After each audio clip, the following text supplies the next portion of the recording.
Pues bien, ya pasó la elección judicial y no me voy a detener a hablar de lo importante que ha sido eso, porque a lo largo de, que serán 2 años,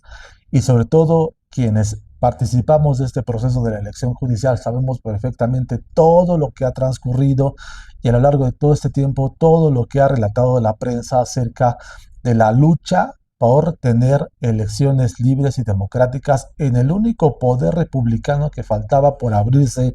a la democracia, que era el poder judicial. Ya votamos por el ejecutivo, ya votamos por el legislativo, y ahora de manera inédita en la historia votamos también para elegir a quienes aplican justicia o se supone que aplican justicia en nuestro país, empezando por la Suprema Corte de Justicia de la Nación hasta los juzgados de distrito, que son quienes se involucran de manera directa, digamos, en las regiones, en los estados y pues también en la vida de las personas que estamos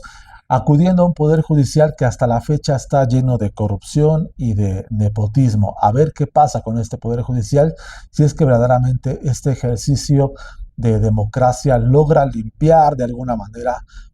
el cochinero que hay dentro de este poder judicial. Pero yo quiero decir dos cosas en el sentido de esta elección. El primero es porque, mire, lo importante que es la elección del Poder Judicial a la luz de lo que ha pasado en otros países y de lo que estuvo a punto de pasar también en México, donde los jueces y juezas de un Poder Judicial actúan para favorecer los intereses conservadores y corruptos de las oligarquías en detrimento de los movimientos populares. Le pasó a Dilma Rousseff en el proceso de impeachment que vivió y que enfrentó en el año 2015, donde le fabricaron delitos y la erradicaron de la presidencia de Brasil. Le pasó al presidente de Perú, donde de la misma manera, en un proceso llamado lawfare, el poder judicial en corrupción con el poder legislativo de Perú, lo sacó de la presidencia de este país que legítimamente había ganado en las urnas, yendo en contra de un proceso de cambio que pretendía vivirse en Perú. Y se pueden contar cantidad de ejemplos de esa naturaleza que se han vivido, sobre todo en América Latina, donde el Poder Judicial actúa como un brazo golpista de intereses inconfesables, oligárquicos, capitalistas, para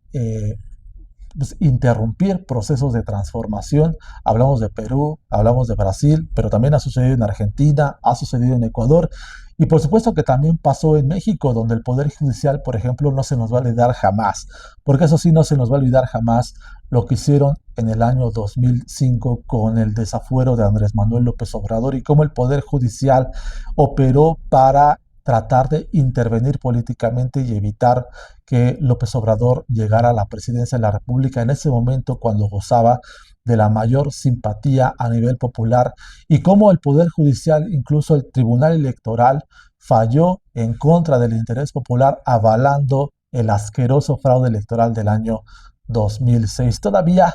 hasta hace muy poco, el Poder Judicial, en manos de la infame Norma Piña, operó de múltiples maneras para intentar impedir que se llevara a cabo la reforma judicial, pero sin embargo, gracias a la unidad de un movimiento popular, se consiguió que se aprobara esta reforma al Poder Judicial y ahora ya pasamos las elecciones. Y ese es el segundo punto que quiero comentar con ustedes, lo que viene después de esta reforma y de estas elecciones al Poder Judicial, cuál va a ser el papel que nosotros vamos a desempeñar. Para poner un ejemplo y para abrir boca, eh,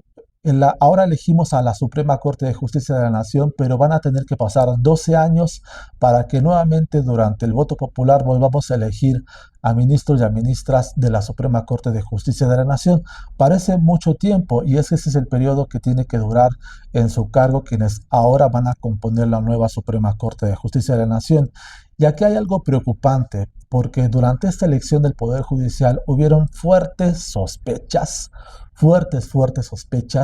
de la injerencia de gobernadores y gobernadoras, tanto en candidaturas como en el proceso electoral, para poder incidir en esta elección y hacer ganar a sus planillas y a sus candidaturas en este Poder Judicial.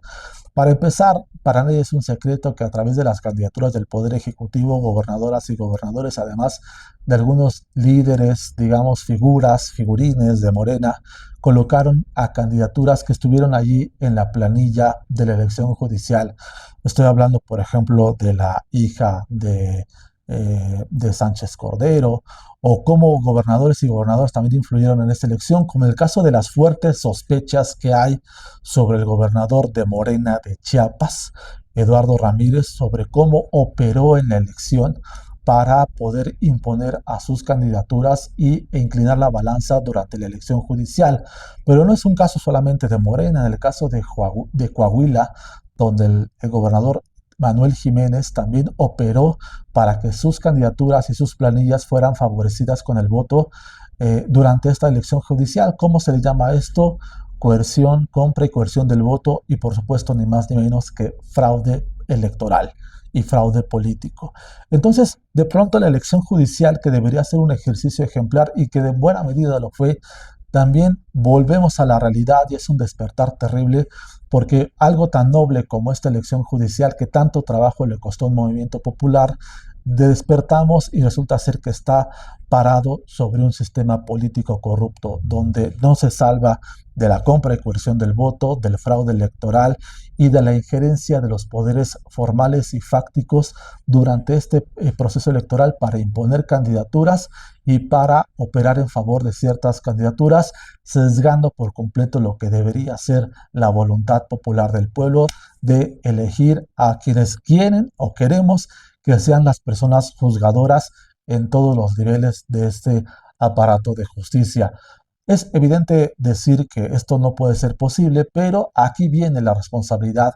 de nosotros, nosotras, el pueblo y quienes participamos en esta elección judicial. Se trata de vigilar la actuación de quienes ahora fueron electos y electas en esta elección judicial, pero también de cómo vamos a hacer para impedir que los poderes políticos y los poderes económicos metan su cucharota en esta elección judicial, porque de alguna manera, y está mal que lo diga, estamos acostumbrados, y lo entrecomillo, a que se metan en las elecciones legislativas, gubernamentales, de presidencias municipales, porque uno piensa, bueno, así es el sistema y estos políticos vienen corruptos de origen, pero al tratarse de algo tan delicado como de las personas juzgadoras, las consecuencias de la corrupción política pueden ser mucho mayores, porque estamos hablando de que en manos de esas personas juzgadoras está la vida de millones de personas, la vida y por supuesto sus esperanzas de vida y de ellos y de esas personas y de sus familias, que quien tenga la desfortuna de saber lo que significa tener un familiar preso, de tener un familiar en la cárcel, pues sabe perfectamente el infierno que eso significa, no solamente por saber que hay un familiar preso y sobre todo y ante todo cuando es una persona que está presa de manera injusta, ya ni hablar presos políticos, por ejemplo, sino además hay que sumarle todo el infierno que uno pasa a través del proceso judicial para intentar defenderles. Si pasa con los casos más famosos, como por ejemplo las víctimas de la corrupta Isabel Miranda de Wallace, ¿qué esperar por parte de personas sencillas que no tienen acceso al poder político ni influencia mediática al momento de tratar de defender a estas personas familiares que están injusta, ilegal e inmoralmente presos por culpa de un juez, de una jueza corrupta? Y eso cuando se magnifica también a comunidades enteras que están tratando de defender un patrimonio o un núcleo de biodiversidad y que se encuentran ante esas problemáticas. Es decir, la elección del Poder Judicial es un ejercicio positivo, bueno, claro que sí, pero sobre todo hay que reflexionar de estos grandes problemas que podemos tener y que sin duda alguna lamentablemente vamos a tener si no limpiamos también las bases sobre lo que se está sobre la que se está posando esta elección judicial. Porque si hay un sistema electoral corrupto, pues también va a haber un sistema judicial corrupto ahora que vamos a elegirles a través del voto popular. No todo era solamente la corrupción al interior del Poder Judicial, este Poder Judicial que se heredó desde la presidencia de Ernesto Zedillo. Ahora que votamos por el Poder Judicial, pues también hay que limpiar de basura, de mugre, de corrupción, el sistema electoral sobre el que se está posando esta elección judicial. De verdad, aquí la presidenta Claudia Sheinbaum, pero no solamente la presidenta Claudia Sheinbaum, sino el movimiento popular, tiene que impulsar la limpieza de una vez por todas de este sistema político, porque a pesar de que muchas personas tienen sus esperanzas en Morena, la realidad nos dice es que en los estados, llámese Chiapas, Zacatecas, Baja California, Hidalgo, Michoacán, los gobernadores y gobernadoras de Morena están actuando como personas feudales, donde en sus territorios están mandando conforme a sus propios intereses y no del movimiento y mucho menos de esto que se llama cuarta transformación. De esa manera, pues cómo entonces el pueblo va a confiar en un proceso político como este, que nació con buenas intenciones, pero a la hora de materializarse está teniendo demasiados problemas por las causas de toda la vida, la corrupción política.